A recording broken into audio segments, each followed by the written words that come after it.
ভেঙে পড়েছে ইরান আমেরিকার যুদ্ধবিরতি। ফের ইরান ইসরায়েল লিপ্ত হয়েছে হামলা পাল্টা হামলায়। অনিশ্চিত এক ভবিষ্যৎ যখন ঘিরে ধরেছে মধ্যপ্রাচ্যের রাজনীতিকে, তখন ইরান এক বাক্যে অভিযোগের আঙুল তুলল যুক্তরাষ্ট্রের দিকে।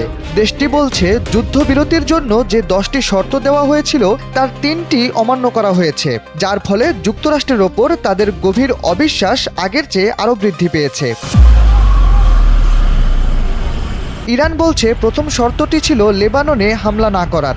বুধবার রাতে দেশটিতে হামলা হওয়ায় শর্ত লঙ্ঘন হয়েছে। এর বিবরণ দিতে গিয়ে ইরানের কর্মকর্তারা বলেছেন, পাকিস্তানের প্রধানমন্ত্রী শেহবাজ শরীফ স্পষ্ট ভাষায় বলেছিলেন লেবানন এবং অন্যান্য অঞ্চলসহ সব জায়গায় তাৎক্ষণিক যুদ্ধবিরতি কার্যকর করতে হবে। JBS holdings limited.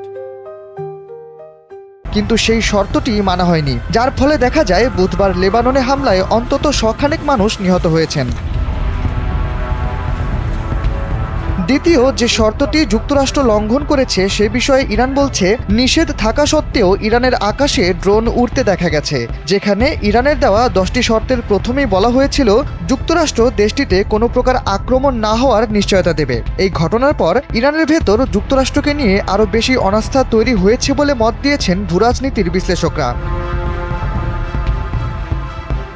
তৃতীয় যে শর্ত ভঙ্গ করা হয়েছে বলে দাবি করেছে ইরান, সেখানে দেশটি বলছে ইউরেনিয়াম সমৃদ্ধ করার যে অধিকার তেহরান চেয়েছিল সে অধিকার খর্ব করা হয়েছে। কারণ তেহরান বারবার দাবি করেছে তাদের ইউরেনিয়াম সমৃদ্ধকরণ কার্যক্রম শুধুমাত্র শান্তিপূর্ণ কাজের জন্য। ইরান স্পষ্ট ভাষায় জানিয়ে দিয়েছে এই পরিস্থিতিতে দ্বিপাক্ষিক যুদ্ধবিরতির আলোচনা অযৌক্তিক।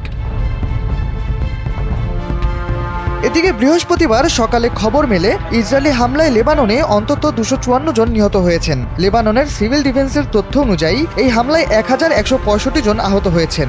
যুদ্ধবিরতির লঙ্ঘনের প্রথম ধাপে লেবাননের হামলার কথাই তুলে ধরেছিল ইরান।